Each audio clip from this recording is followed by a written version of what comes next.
रात के सन्नाटे में जब तुम आसमान की तरफ देखते हो तो क्या तुमने कभी महसूस किया है कि वो तारे एक पैटर्न में जमे हैं?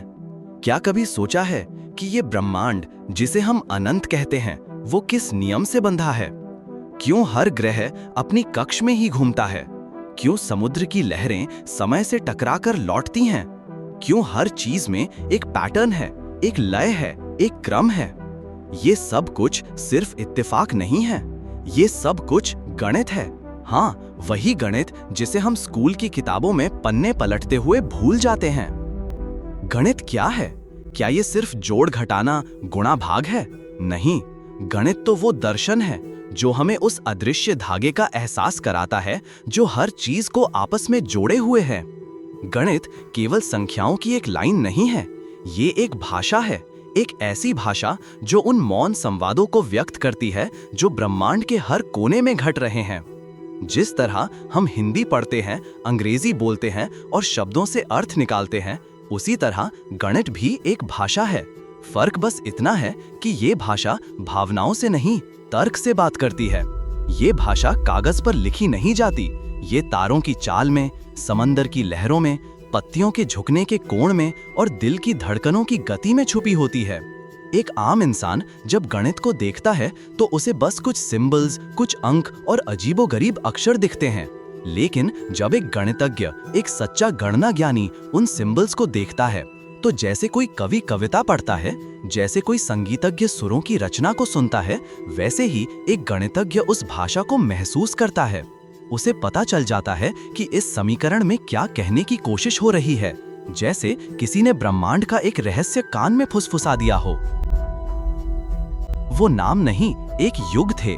उन्होंने ऐसे समीकरण दिए, ऐसे फॉर्मूले लिखे जो उनके समय से सैकड़ों साल आगे थे।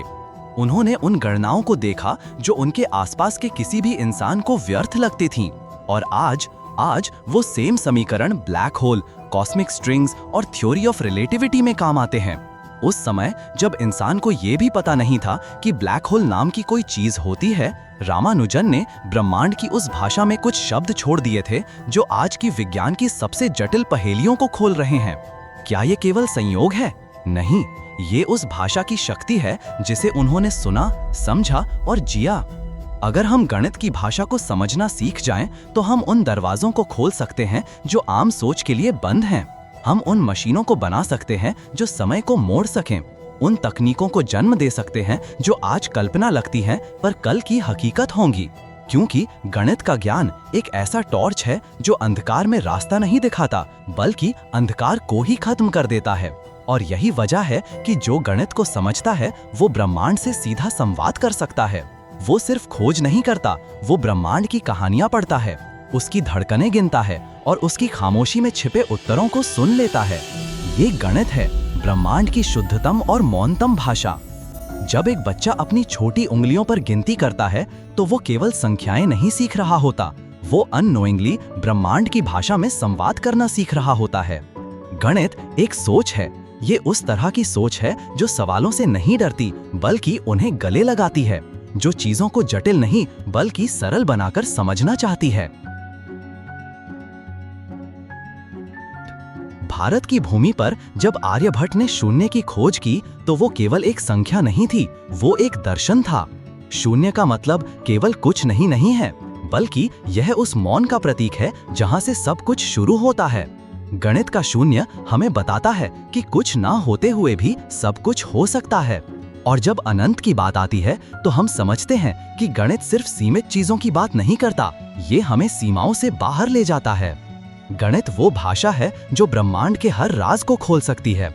आइंस्टाइन ने जब E=mc² कहा तो वो केवल एक फॉर्मूला नहीं था, वो एक कविता थी जो ऊर्जा और द्रव्य के बीच के संबंध को एक छोटे से समीकरण में समेट गई।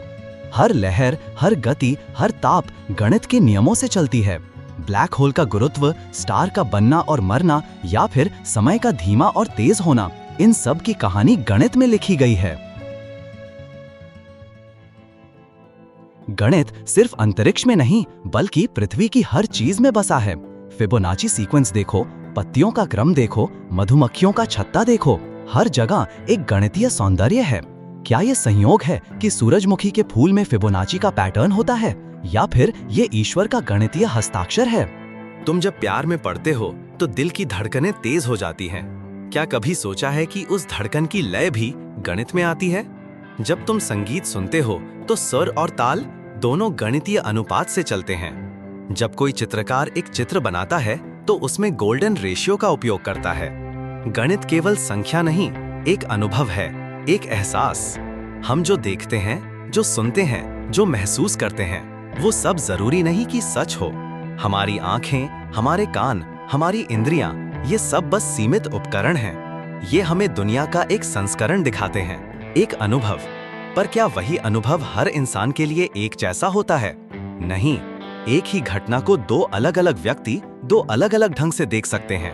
किसी को वो कार तेज लगती है, किसी को धीमी।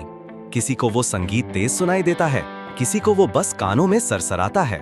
सवाल ये नहीं है कि कौन सही है, सवाल ये है कि क्या सत्य केवल हमारी इंद्रियों पर निर्भर किया जा सकता है? ये वही भ्रम है जिसे सब्जेक्टिव रियलिटी कहते हैं। हर किसी के दिमाग की अपनी एक दुनिया होती है और उस दुनिया का राजा हमारा मस्तिष्क होता है, जो चीजों को जैसे चाहे वैसे दिखा सकता है। मगर जब हमें इस भ्रम से निकलकर वस्तुनिष्ठ यानी ऑब्जेक्टिव सत्य को समझना होता है, तब हमें गणित का सहारा लेना पड़ता है। तब हमें उस भाषा की जरूरत होती है जो न इंसानी नजर से प्रभावित होती है, न किसी भाव से। सिर्फ तर्क, लॉजिक और गिनती, यही गणित है। यही सत्य की सबसे सटीक अभिव्यक्ति है।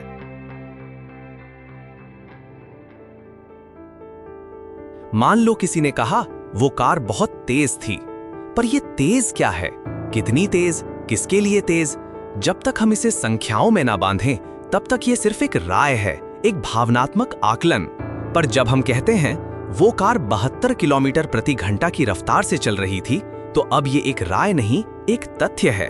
और गणित यही करता है, ये हमारी राय को तथ्यों में बदल देता है। गणित हमें बताता है कि वो कार न केवल कितनी तेज चल रही है, बल्कि ये भी कि वो इतने समय बाद कहाँ होगी, कितनी दूरी तय कर चुकी होगी और कितनी दूरी बाकी है। अब हम सिर्फ वर्तमान नहीं, बल्कि भविष्य को भी गिन सकते हैं। एक तरह से हम भविष्यवाणी कर रहे हैं, लेकिन ये कोई ज्योतिषीय भविष्यवाणी नहीं है। ये एक तर्क पर आधारित भविष्य दर्शन है। गणित हमारे भ्रम को छांटता है। जब हमारी आंखें धोखा देती हैं, जब हमारे विचार उलझते हैं, तब गणित क्लैरिटी लाता है। वो सच्चाई दिखाता है जो न तो तेज लगती है न धीमी, वह बस होती है। यही ब्रह्मांड की असली आवाज है। शब्द बदल सकते हैं, भावनाएं बहक सकती हैं, पर एक समीकरण वो कभी झूठ नहीं बोलता।